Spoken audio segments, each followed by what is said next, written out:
gorgeous day in Scottsdale. Thank you all for being here for the final art discovery of the 2024 season. It's been a fun one. Hasn't it, guys? Been having fun this year? Yeah. You guys had fun? Yeah. I'm so glad. Oh, you gotta turn your microphone on if you want to talk. We don't have no fun here, do we? No.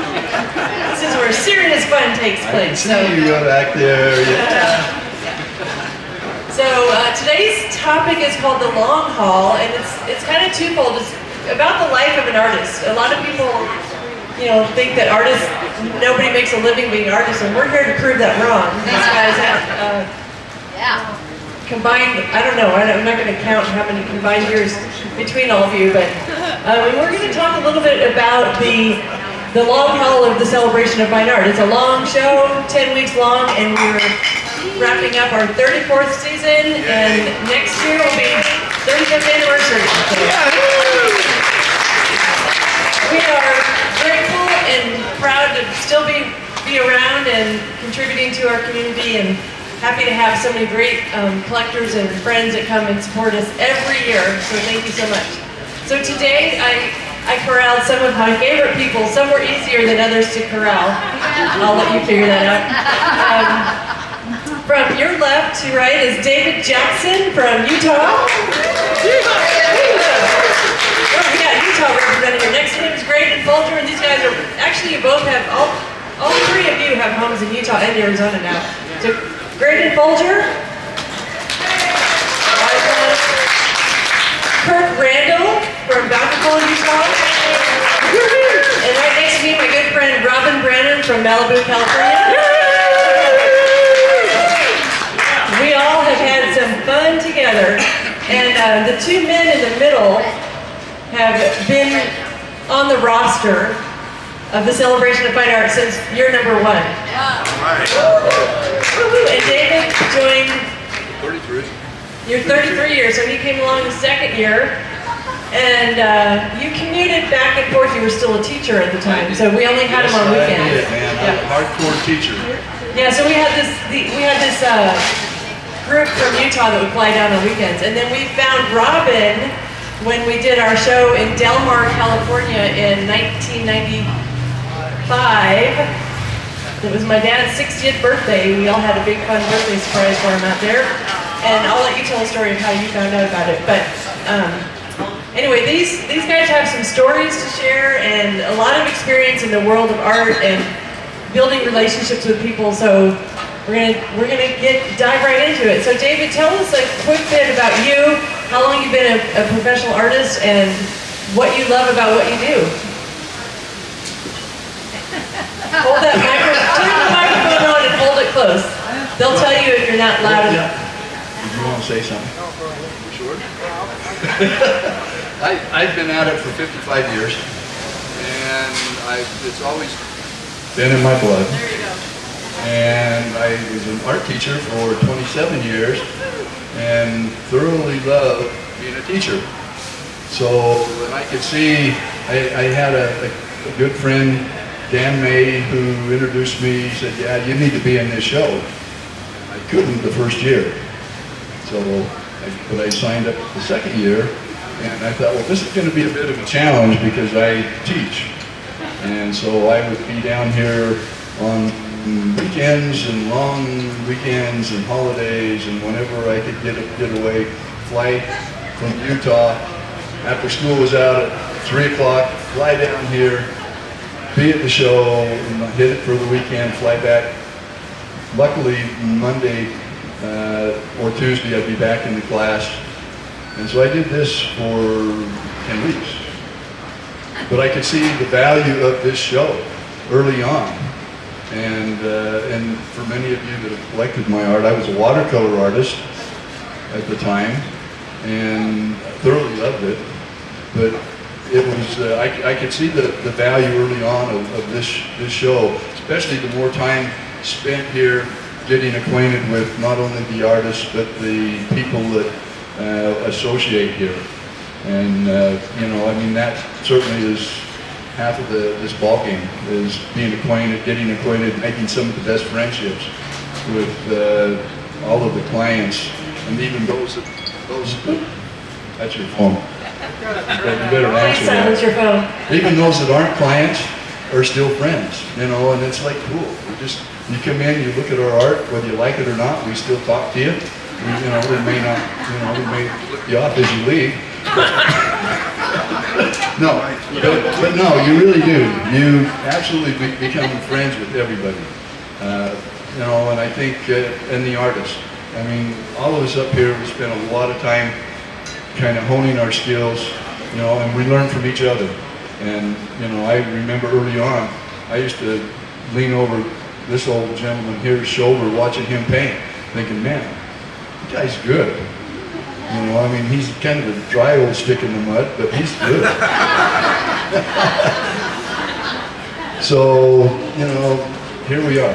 And, after so many years, they finally kicked me out of the high school and told me, Jackson, you've been here long enough, you've done enough damage to all of our students. You need to move on. And so I retired, and it's been wonderful to spend more time down here and really soak up Arizona and the art show and our family here. Awesome. Thank you.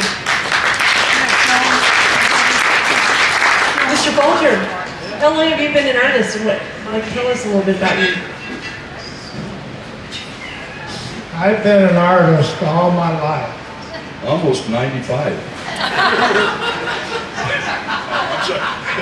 I'm 82 years old. I turned in February, and I'm proud of it. And I'm going to continue to be an artist for another 20 years, so get used to it. I just had my eyes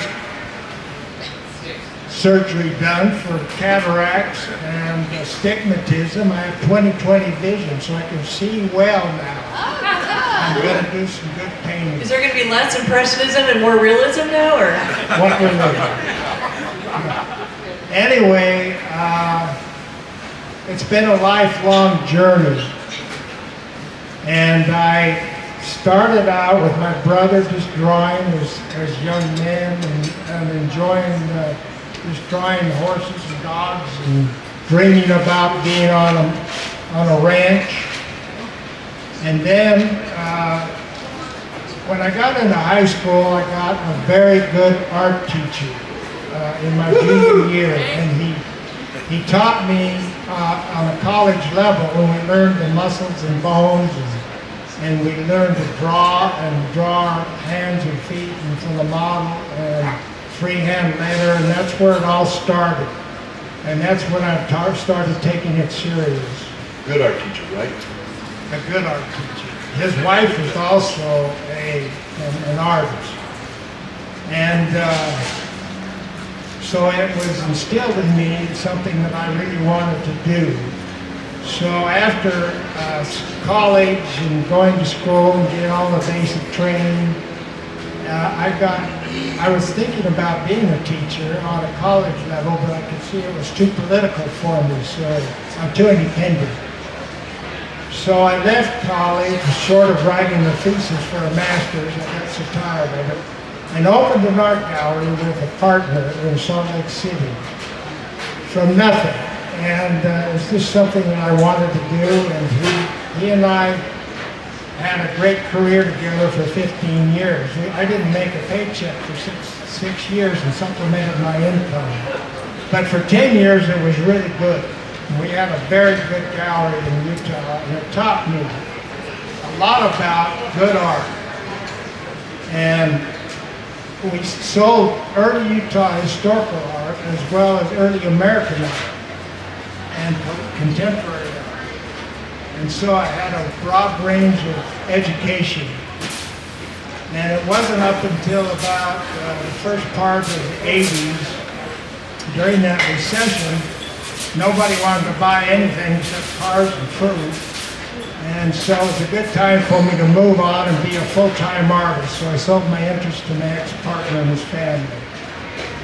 But then I had to start painting full-time seriously, and it took 10 years to establish myself so that I could make a living at it. And I supplemented my income still selling collector's art and other people's art. But I loved what I did. I painted a lot of plein air on location, and I let nature and life teach me how to paint. And college is basically basic training. You learn how to paint by doing, on location for me. And from life in the studio, I paint a lot of life setups in the studio. I think to be a good artist and a long-term artist for 60, 55 years, you have to be determined. This is a very volatile location we have, and it's capricious. It goes up and down according to the whims of the economy. '09 was a tragedy for a lot of things, including the art market. But you have to live through those things, and you have to be conservative and save your money so it doesn't affect you so much. But like Jackson,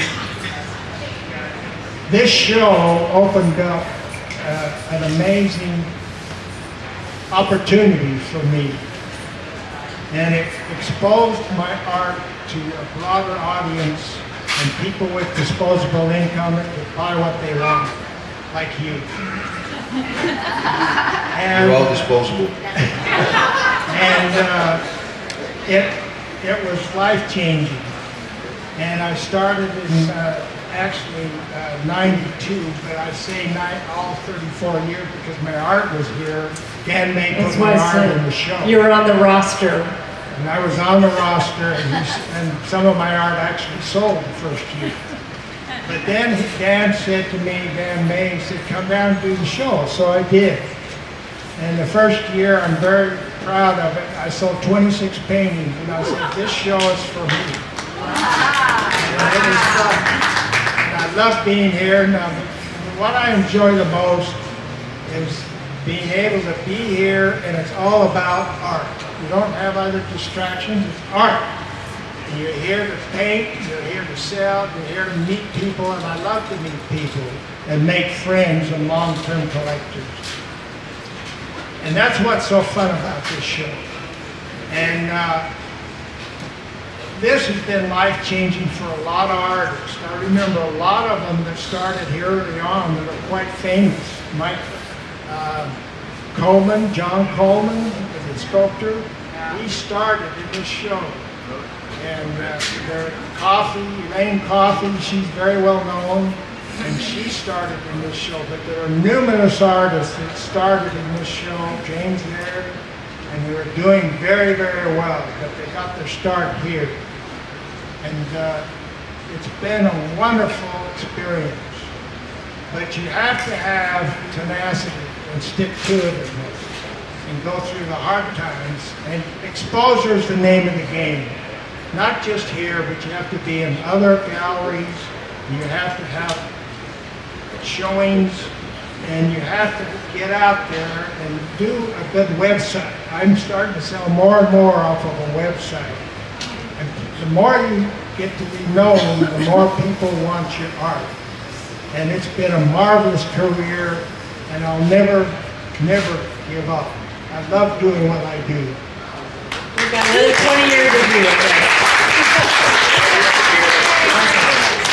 All right, so Kurt, just a little backstory. The Celebration of Fine Art began, first year we opened was 1991, and it was the idea was my dad and stepmom, and Dan May was the partner who brought in quite a few artists and helped kind of finance it in the early years, and then it took off. A few years later, Dan said, Tom, you take it, but we would not be here today without Dan May because he also, really connected us. So, Kirk, take it from there. Yeah, this is okay. Anyway, to begin with, my art career started at a young age. My mother was a painter, and so I was always around a painter. My grandmother was a painter, and I was more interested in doing fun things like skiing and doing all that kind of crazy stuff. And in high school, I broke my legs twice, and I had a high school art teacher teacher that was Nate. What teachers? Yeah. Nate for we like teachers. 'em. Raised for teachers. And Nate said, you know, you do really well in school. You're really good at what you do. And he said, let's put a portfolio together and apply for a scholarship. And I said, what are you talking about, Willis? No. So anyway, I decided, yeah, I'll apply for this scholarship. So I got paid to go to school at the University of Utah. It was super fun. That was the funnest 4 years of my life. And I learned a lot about art school, and I had unbelievable teachers that have taught me so many crazy things, and it was really cool. There's another artist in this tent that I went to school with, was Martin Blundell. And me and him were really good friends, and it was cool just to have an art career starting in an art school like that.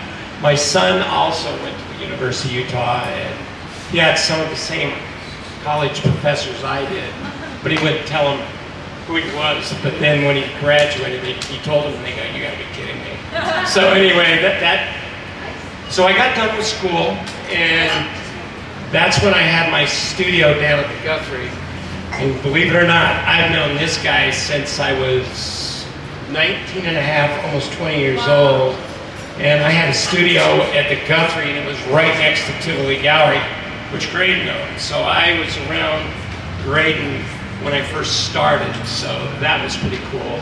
I was also with Dan Main Associates, and I remember when I started my career, I walked in with 10 paintings in his gallery up in Jackson Hole, and I was scared to death, and I'm going, okay, here's this icon in the art world, and I'm going to actually start in his gallery. I'm going, I don't know.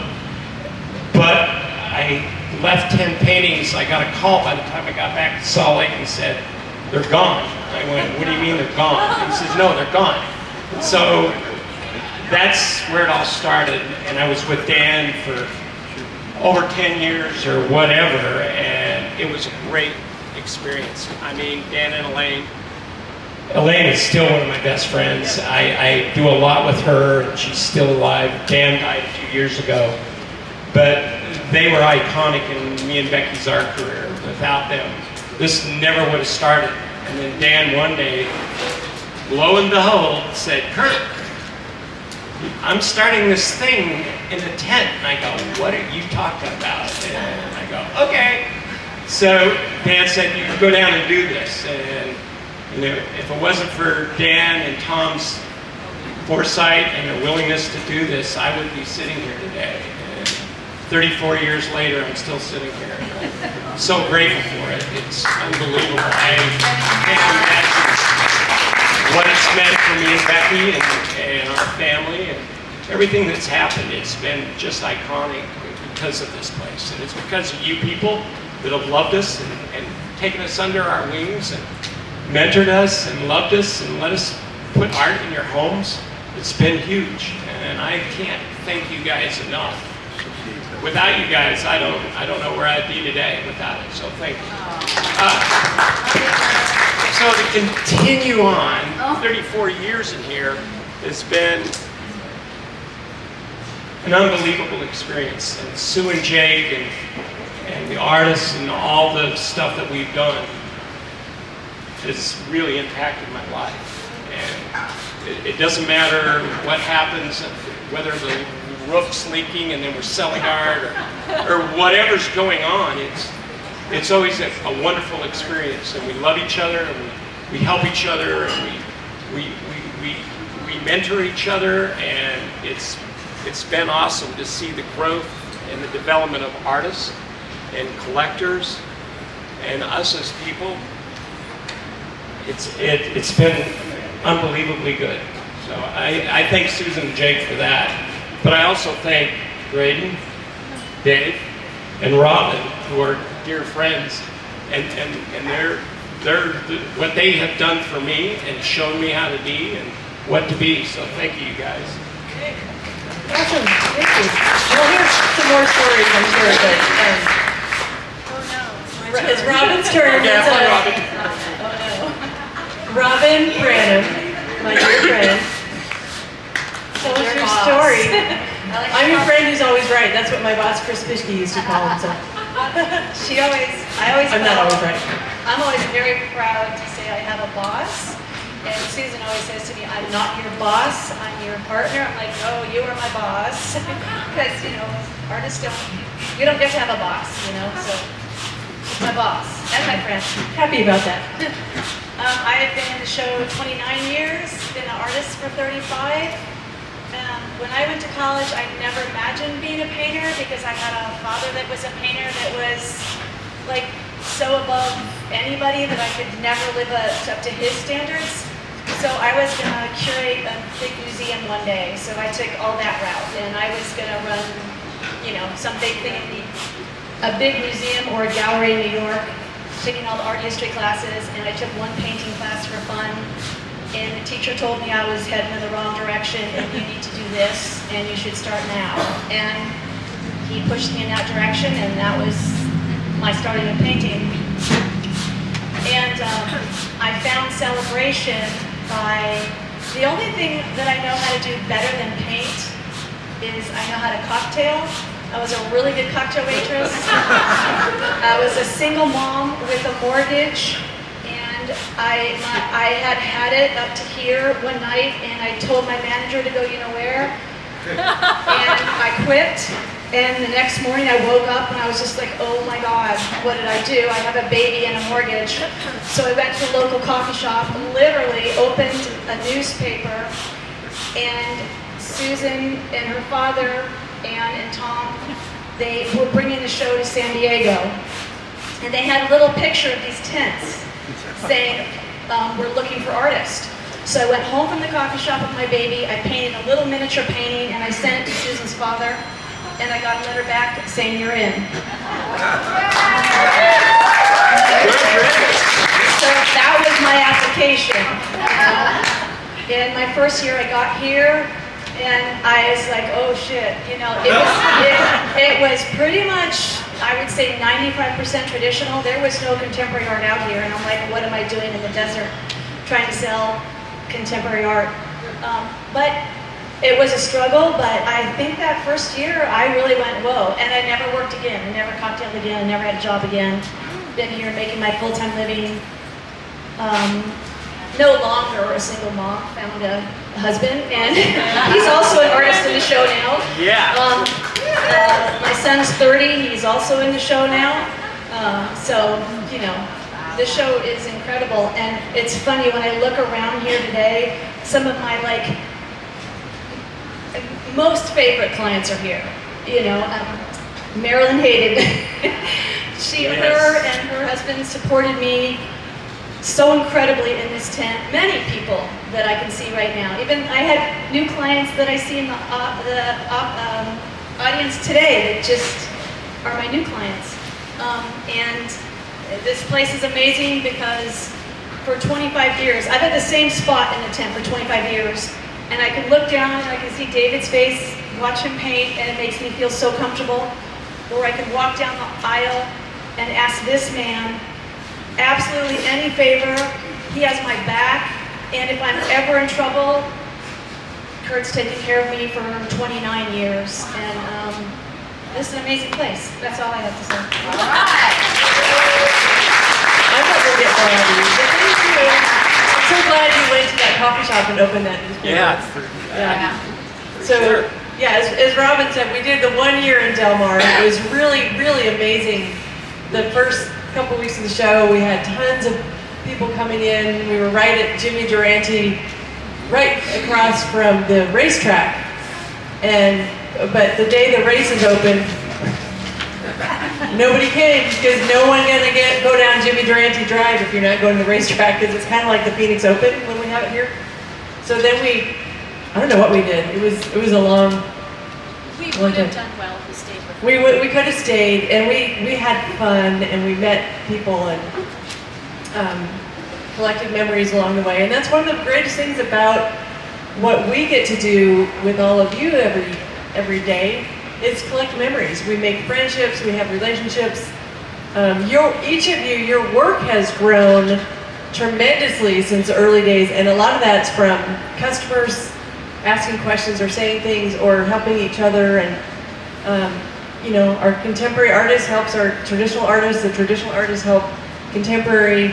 We heard a couple weeks ago, Sunday was trying to paint eyes on her lion, and she realized she had one of the top portrait artists in the country here. So the artists help each other, which is, it's almost like a little incubator, or, you know, as Gabby says, fertile territory for learning and exploring and expanding and experiencing. And that's, I think, really the key to the growth. And like Graydon said, you can take the classes, and by the way, University of Utah has turned out some amazing artists, many of whom have been through our tent. Utah in general has many, many great artists. I think about a third of the roster in the early days was all Utah people. Good art teachers. Good art teachers up there in Utah. Yep. An appreciation for art as well. And it really speaks to how important I think it is to keep art in our schools. I mean, it provides so much more. I mean, in addition to art, it's problem solving, it's exploration, and so keep art in the schools, yeah. But yes, there's so many stories about what's happened here in the tent, and you guys have worked together on projects, and you have similar clients. Are there favorite memories that you have that you can share? Go ahead, Gunter. The first year of the tent, there was nothing but white. White out in the front, out in the back, everywhere. Even the fences were white. And we're going, this looks like a machine. There was nothing. And I remember Loopy and Marty and me decided we're going to paint the fence with color and silhouettes and everything. So we got this big air compressor and paint, and we painted all the outside of the tent. We now have it made and printed. Now people know what's going on. Today people know what's going on in here, but before it was like, oh, scary. And then the other thing was, it was dirt floors. And I remember it rained like crazy, and we were digging trenches. And it was, and nobody was in here, so we decided to have the boat rainiest races. season for 20 years was our first year of the show. Yeah, and so we were making boats, paper boats, and floating them and having boat races. And it was really fun. It was like, oh, this is going to be crazy. So yeah, we made the best of it. It was great. Well, and the sales the first year were something around what we would do in a couple of days now. But there was enough. I wish I brought those numbers, because last year I shared what Kirk and Graydon and Marty each sold that first year.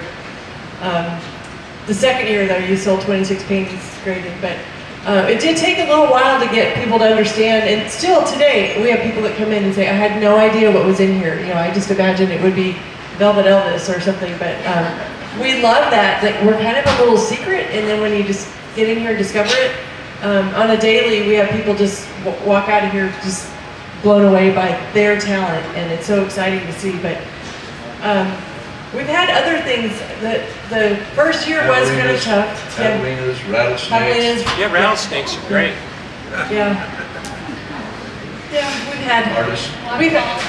we've had experiences you won't have in a gallery or a museum, but yeah, and usually it's not the roof that's leaking, it's underneath the water that comes in.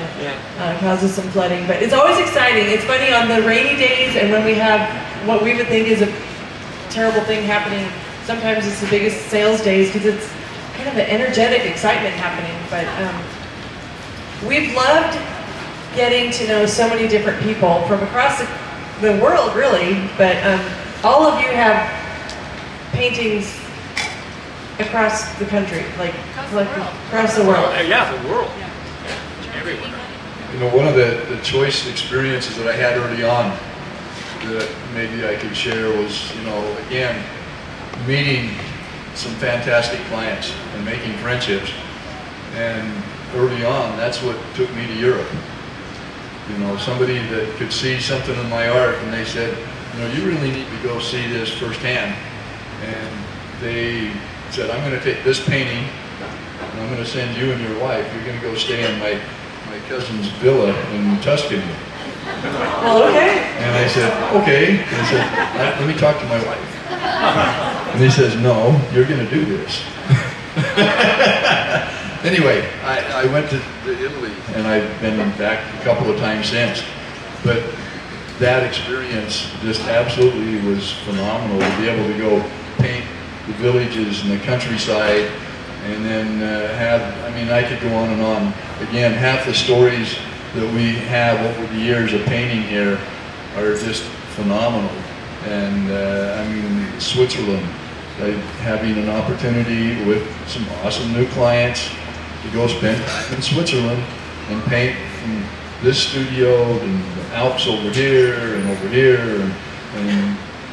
you see things, and it wouldn't have happened if I weren't from here. Just again, the neatest experiences that form each of us artists. We learn how to spread the BS pretty good in here, don't we? And you guys, some of you, Kirk and Dave, I know you've done traveling together and painting together. Yeah, we've done it. Yeah. Clients. We've been all over Minnesota. Jim and Sharon Hale, yep. Yep, we've been over Minnesota, Vermont, and down into Florida with clients painting together. We had an experience where we were painting a barn in Minnesota. Remember that? We were there, and thank goodness my painting was about finished, and mine wasn't. His wasn't. But we were on the side of the road painting, and this has never happened before. Never. And we had a guy pulled up and said, "This is my land.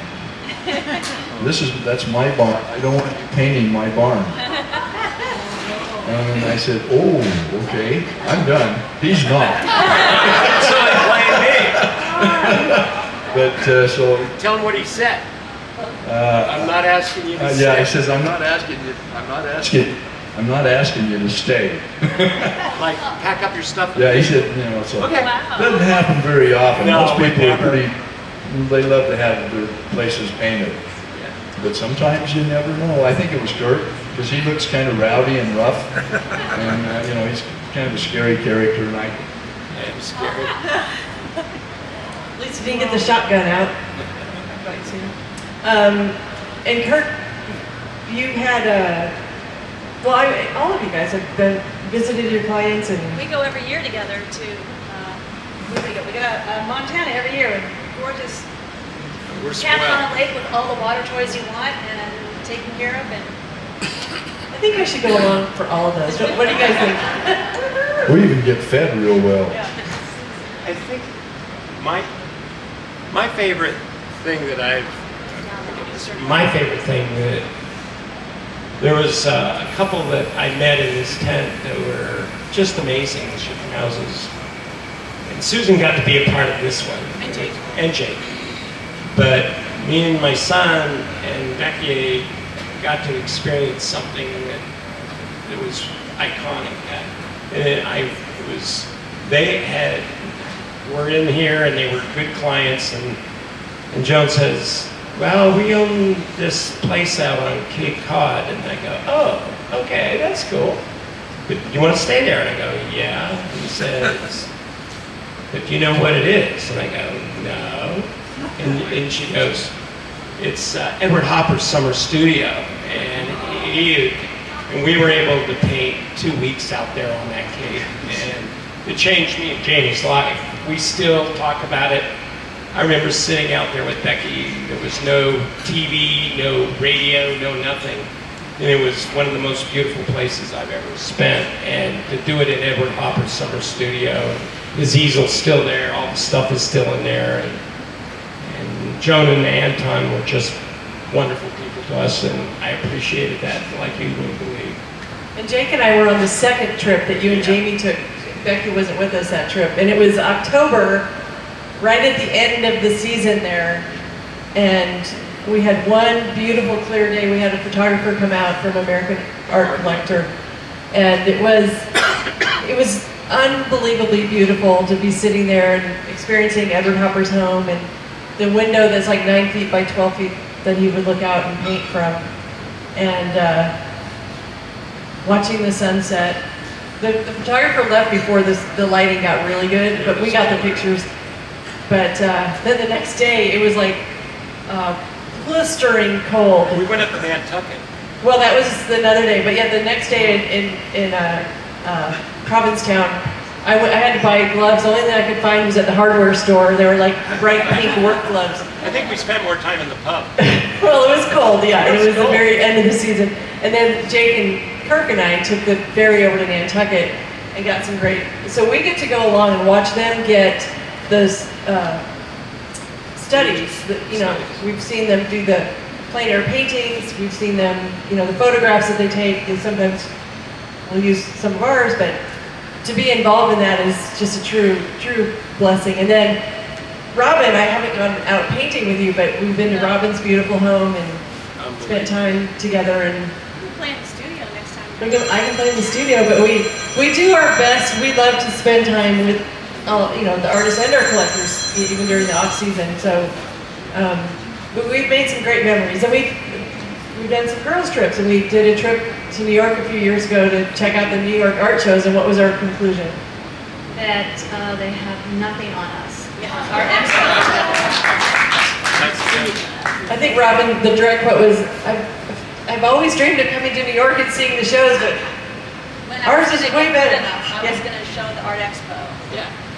So we're here at the finest show in the country, but with the finest collectors. Go and tell us your story, Green. I got an experience, is it on? Yeah. Hello. Early on in the 90s, when I was on the other side, I had this little painting, and I couldn't stand looking at it. I didn't like it. And I told my fellow artists to come and help me paint on it, and I said, if we sell it, I'll take you all to dinner. I remember And this. so they all painted on this painting, and we kept working on it. And I said, okay, that's enough. And I put it up, and I sold the damn painting. And I took every artist and some red aprons to dinner. And it was quite an experience. That's good. Where did It you was go? fun. Do you remember where you I went? can't remember where we went. I think we ought to do that again. That'd be good. I'll pick one of yours, and I'll work on it. Let's all go over there, we'll pick one of Graydon's paintings and we'll all paint on it. Yeah, right. So if you were, you did this all the time anyway, but younger artists coming in, wanting to build a career, what piece of advice would you give them? Was it yesterday, I heard one of our new incredible artists, Abby, I don't know her last name, Abby Crow, Carrie Henry's daughter. She said something about being just a little girl from Utah, and I'm like, oh, not for long, hon. You're gonna do incredible, because that's what this place does. I remember feeling the exact same way 29 years ago, being so scared and having no idea even how to make a deal. And it's funny, she doesn't even know what she's in for. But there's a very good client. He was my very first big deal here. This New Yorker, Mike Nacera, Trash King. And I went to his house with a bunch of art. My very big first deal ever, with 6 paintings. Wrote the number down. Shoved it back at me and thought, this is what I'll give you. I'm like, okay. And now today, my son, 29 years later, in this tent, is dealing with the exact same client, making big deals with him. So cool. Yeah. I think that what's exciting is not only the people that come in here to buy the art, but we have a lot of artists and young people that want to learn, and they want to learn how it's done, and it's exciting to see them come in and even taking notes. Yesterday, it's so cool to share what you know with somebody else that's wanting to learn. And again, I guess that comes back from being a teacher, but I get excited when I see kids come in, and they'll wander in, and some of them are so timid and afraid. You have to break the ice, and so you bring them over and give them a brush. And, I said, you're not going to hurt anything. Paint. So let them paint on the painting. And I remember years ago that happening with some people, little girls, lots of kids, but they'd come back year after year, and they come in now, and they've all grown up, and they have this cool appreciation of art that just because of some neat experiences, and they share those. You probably don't remember me, but you let me paint on your painting. And I mean, you know, it's fun to share. It just is fun to share. You know, I mean, we have bubbles for brains, but we like to share. Graydon? What would you, Speak, Graydon. what advice would you give? The old silver fox. Graydon looks Patience. exactly, by the way, Graydon looks Patience. exactly the same as he did the first time I met him. He hasn't changed. Wait a minute, let's not overdo it now. Patience. That's what I told everybody when we come to our Friday meeting. And that's the hardest thing. We're here for 10 weeks and 72 days or whatever. And there'll be days when nobody even looks at what you're doing. But then you get days where people are really into what you're doing. And you just have to be patient. The first part of this show was slow for a number of us artists. And then the Super Bowl got over and the Phoenix Open, and it seemed like it opened up, the weather improved, and things started to really happen for me. And it's all about patience. And it's the same with young people. It's the hardest thing to do. But it's a difficult career because it's competitive, and you have to be patient and find opportunities, and this is a great opportunity. That Carrie Henry's daughter is going to be a good artist. She already is. And she doesn't know it, but she's going to be good, and she'll do well. You just need to continue and expose. It's all about exposing your work. Good galleries, opportunities, this show, whatever, and work hard. And then I was also going to say, get an inventory of good work. You never get enough good paintings, and have them available. And I always have a real big inventory of paintings. I'm working all the time. Just like Greg Seegers over there, every day. He makes me look bad. He paints over there and sits over there and paints every damn day. And I can't get him off the chair. Yeah, I mean, I would say every one of you paint every day that you're here, and I know you paint most of the time when you're not here, and they spend the off season getting ready to be here. So I mean, Just a bad habit. bad habit, yeah. And I love that you get to, when you travel, you can take, you know, your plein air things with you and do little sketches. No, When Robin travels, it's specifically for traveling, right? on the other side of the world somewhere. Somewhere on the other side of the world, not thinking about art, recharging, having fun. But I think the key word, I do think patience is important, and also recognizing that there is an abundance of opportunity, because there's people, what they do makes people feel good. And some people would say we're in a recession now, but you can't tell it through here, because when people experience art that lifts up their spirits, it's... Any of these guys have questions? Yeah. Maybe- Well, yeah. I mean, pick this old guy's brain here. Let's do questions. Let Kirk, go ahead, Kirk, and then we'll do questions, because I'm sure... My word is connection. My word's connection, and you never know who or what is going to happen on any given day. And the people that I've connected with, and you would not even believe who these people are. You know, they're just sitting there, and they've got a little dog or whatever, and just developing those connections is what's made it all work. And I mean, I'm looking out here and I'm going everywhere. I look at Casey and Mike, who are just walking here, those connections. Just connections all over. Father Frank, you guys, I look over here. I'm not going to do that, okay. So, but anyway, oh yeah, they're everywhere. I mean, there's Ken, just giving him a bad time, but those connections are absolutely the most critical thing that I've had out of here, is just developing connections with people. I look forward to it every year, and you people have been so kind and generous to us that I can't say it enough. So those connections might work.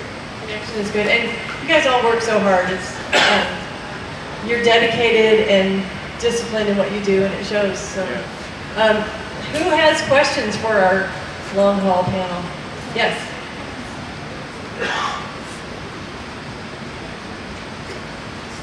This is kind of like a vulnerable topic, but if you guys are comfortable with it, like sharing a low point in your career, and then like what got you through that. Artists aren't allowed to have low points. No low points here. Did you say no low points? That's because you're happy. Did you say no? What's that? You're Did you happy say no pants. low points? Well, you know what? Low points. I lost a son. Yeah. That was just before the show opened, and that was kind of a tough time for me. I mean, just speaking of low points, and I'm pretty positive, and I try to keep it that way. But I did lose my oldest son to a train accident, and it was kind of a devastating blow, and that happened just before the opening of the celebration. And you know, so some of you have lost loved ones, so you know that's tough. But you know what? You kind of have to suck it up, and you have to move on, and you lean on positive things to help pull you out.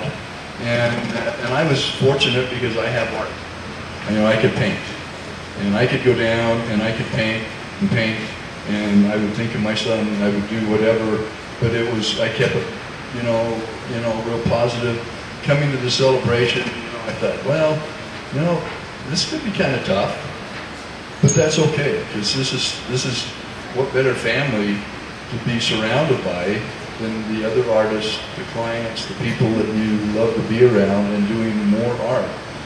But I remember coming and spending, being here at the celebration, and kind of not wanting to wallow in my, my misery and worrying, but stay on track. And I still had a very successful year. And again, I was surrounded by great people, and that's here. That's here. And so I mean, we all have experiences. Some maybe not as drastic as that, but we've lost many artists that have been in the show over the years that we had many great friendships with, and to see them pass on, that's tough. That's tough. But low points are going to happen in our lives, and it's just nice to have something to help pull us out of that.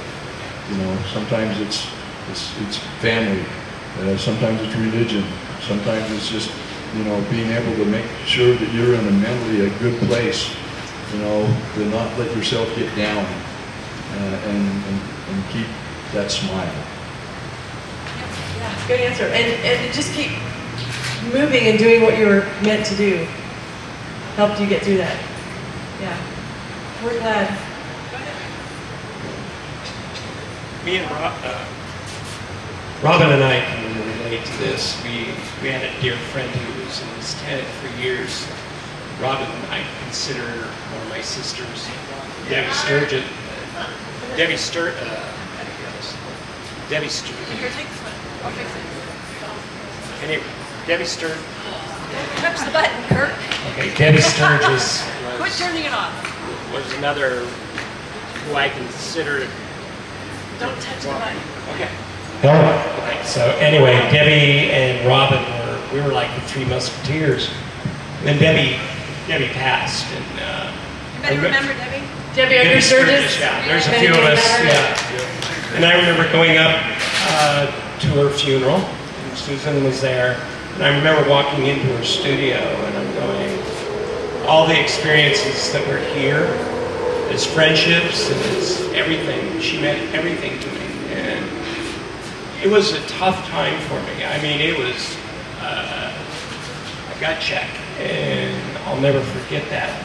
But it also inspired me to be a better artist, because we don't know how long we're going to be here. And so you don't take it for granted what you're doing here. And when you're painting or you're selling art or you're talking to people, every moment counts and everything means something. And so Debbie taught me that. I was just curious, did you ask that question? Are you an artist?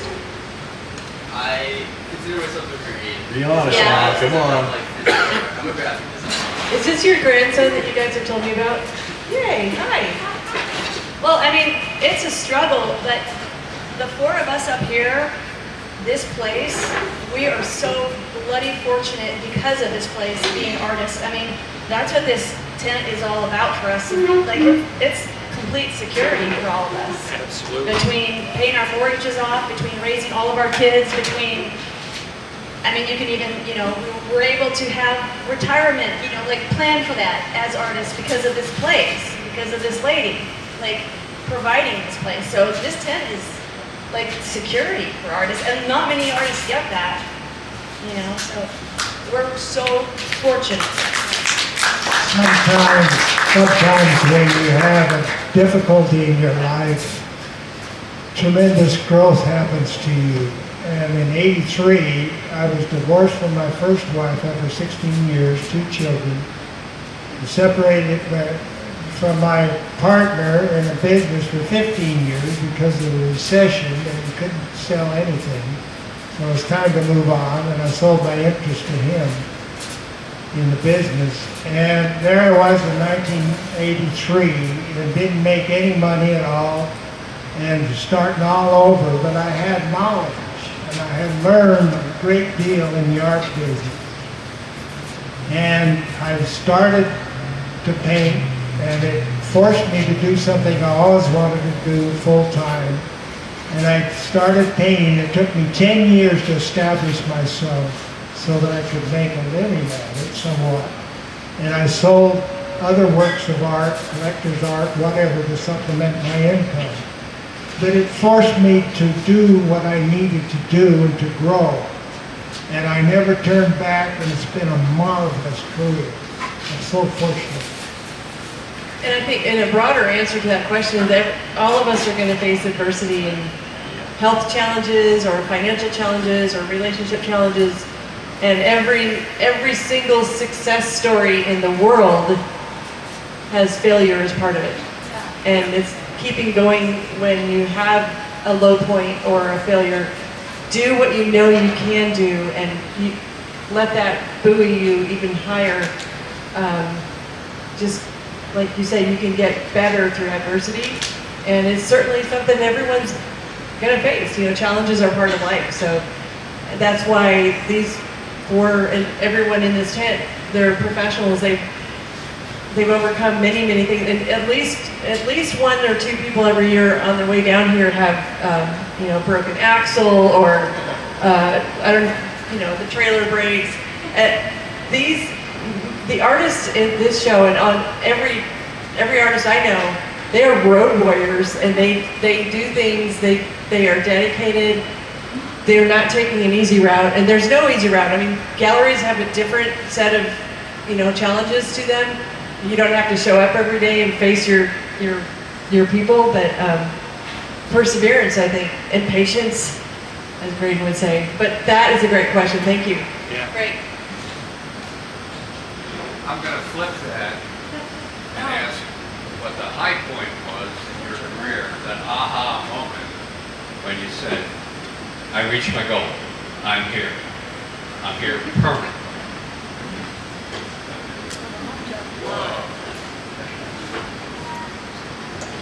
What do you mean? A time That's when a you loaded felt question, a time when you felt a sense of like, aha, I'm here. I'm in the right place at the right time. This is my We calling. have those aha moments all the time on the easel. You know, we look back and say, aha, I did something, man, I like it. Or somebody comes in and you haven't sold anything, and then all of a sudden, oh man, I'm all right after all. When you thought, well, this is my career, I made it. Yeah. When did you know you made it as an artist? Are we still making it? I remember when I decided to do it. I had a gallery in Salt Lake City with another individual. me and Becky and I decided to sell our portion of the gallery, and we were going to jump in and sell art. That's when I started with Dan May. That was a scary time, but when Dan said, "You can do this," I was convinced I could do it, and I never looked back. Maybe when you had those 10 paintings? Yeah, those 10 paintings, and I never looked back. That was it. In 2005 was a high for me. That was before the crash of 2009, when people were buying and buying a lot. And that was the most successful show I ever had. And not only did I sell well here, but I sold well in the galleries, and I had a phenomenal year. I sold, I think, as I remember, about 40 paintings that year, here in the show. And it was a record for me, and a record year, and it was fantastic, and that was a high. And it's just been a wonderful, wonderful show. I think, one of the things, especially for young, new artists, somebody just starting out, I think that's always a big question. How do I start? What do I do? How do I know if my art's good enough, if I can make it? And, that is a question. And I often will talk to kids that will come to my studio and talk about art as a profession. What do I do? And one of the first things that I mention is that, first of all, you look at your work, the quality of your work, and then you get out. You participate in competitions. You get into shows. You approach galleries, with a portfolio of who you are and what you'd like to do, and you convince somebody that you are good.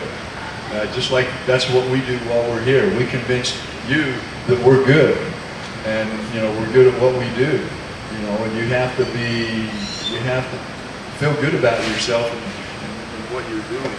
But the art profession can be pretty tough, and very much competition going on out there to try and get into. Especially now, there are so many good artists out there. But it can be done. You don't give up, because you go in and you say, man, everybody in here is good. I can't be in here. But you are. You're good. You push it. You go in. You talk. You hold your chin up, and don't be afraid. Robin? My story is a little embarrassing, but it literally happened here. I used to always hear, first of all, I don't know how to do, like I said before, anything but cocktail, and I also total dyslexic, can't spell. And I always used to hear this word, what six-figure income meant. I literally didn't know what it meant. And I learned that here, one year, what six-figure income meant, and I hit that number. A little bit bragging, but you said high point, learning what six-figure income meant. Go for 7. Yeah, we're working on it. I was going to say something profound, but Go for it. I don't know what I was going to say.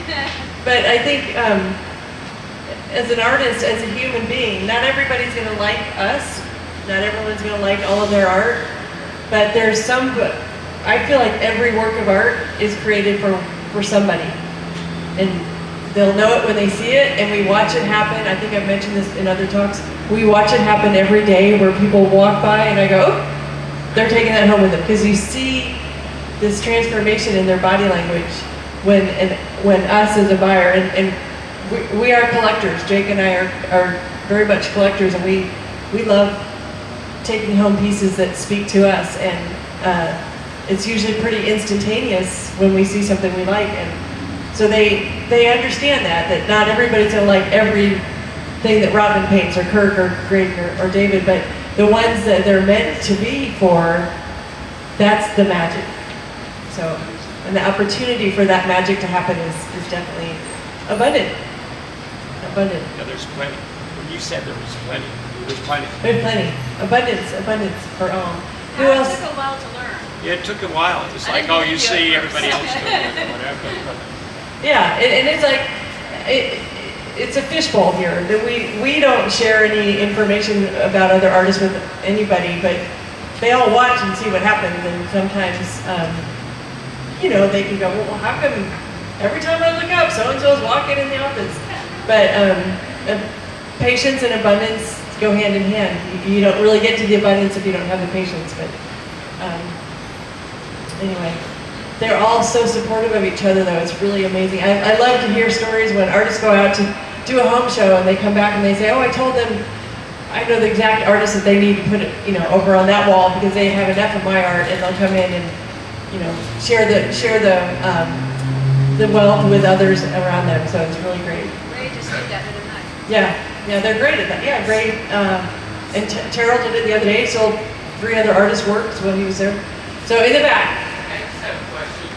I think it was you on my lab, but as far as drawing or painting the anatomy, you mentioned drawing someone's hands or feet. Is that simpler? Is that something? So is that a driving force? Is it just I'm gonna try to repeat that. So not painting hands and feet. Yes.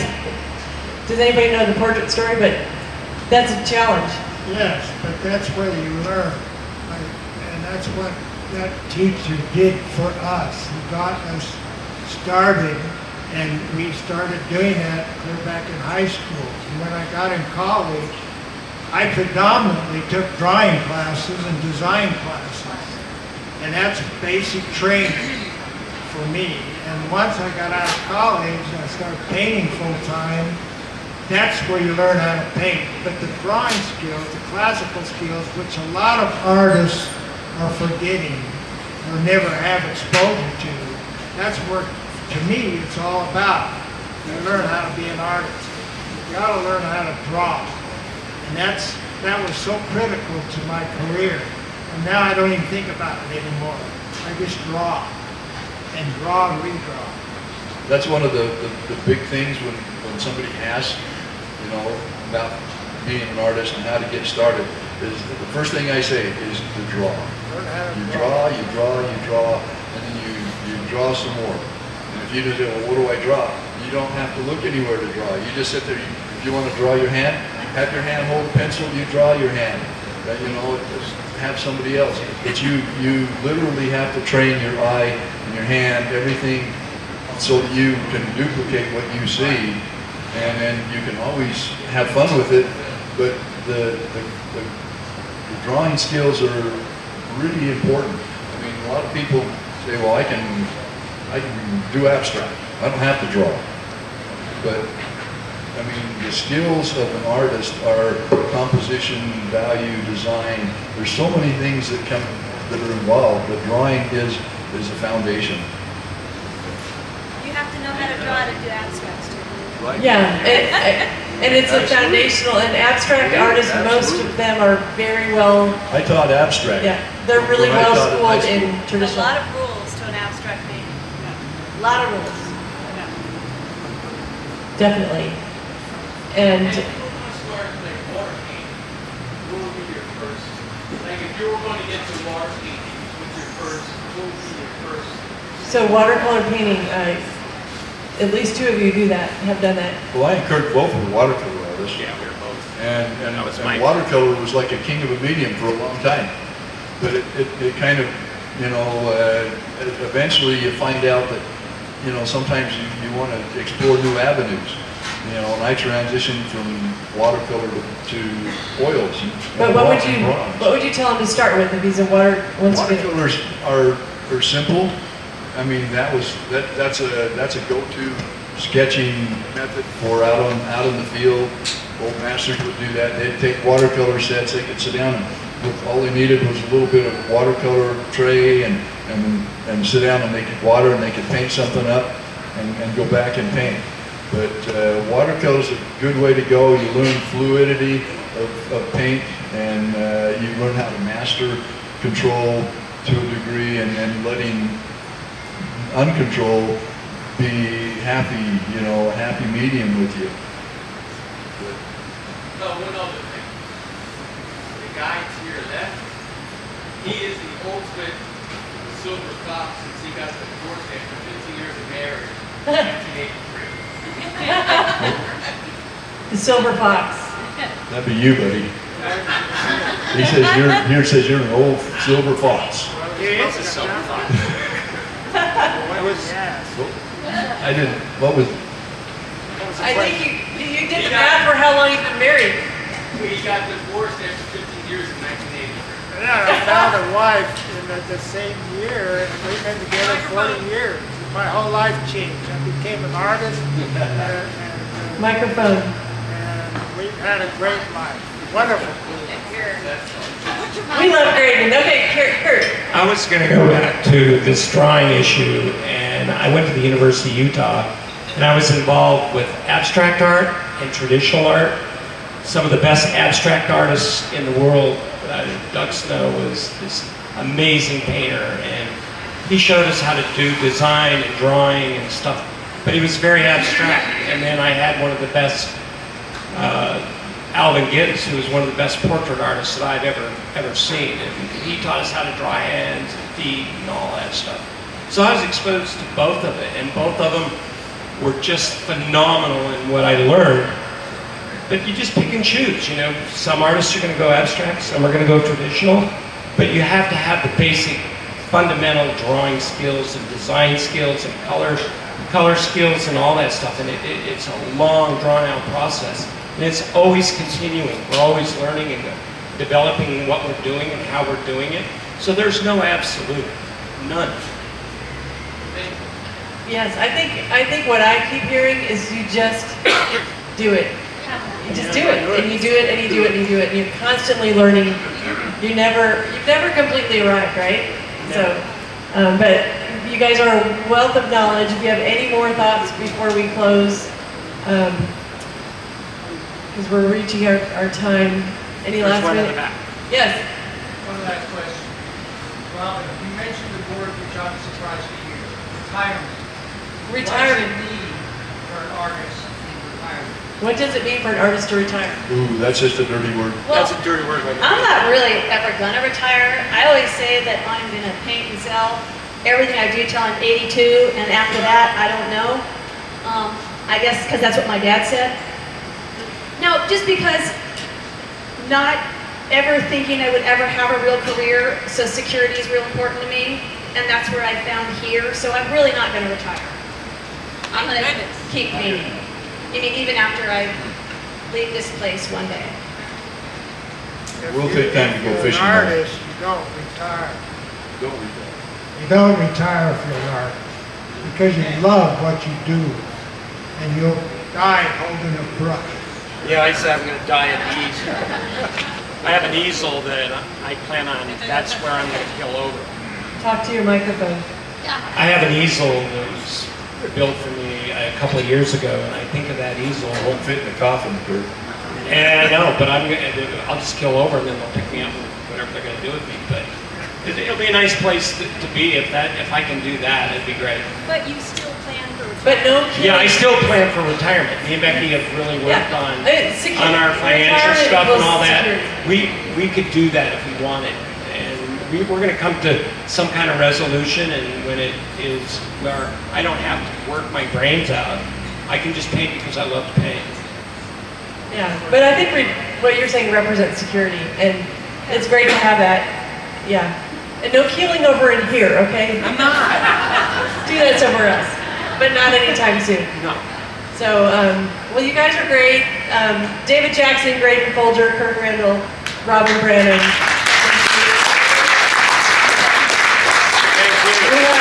Thanks for tolerating us. Yeah, we have a tent full of amazing human beings and amazing artists, and we're all honored to share it with all of you. And we thank you for being here. And 2 more days of 2024 Celebration of Fine Art, and we will be back January 18th in 2025 at our new location right next door. So thanks for being here.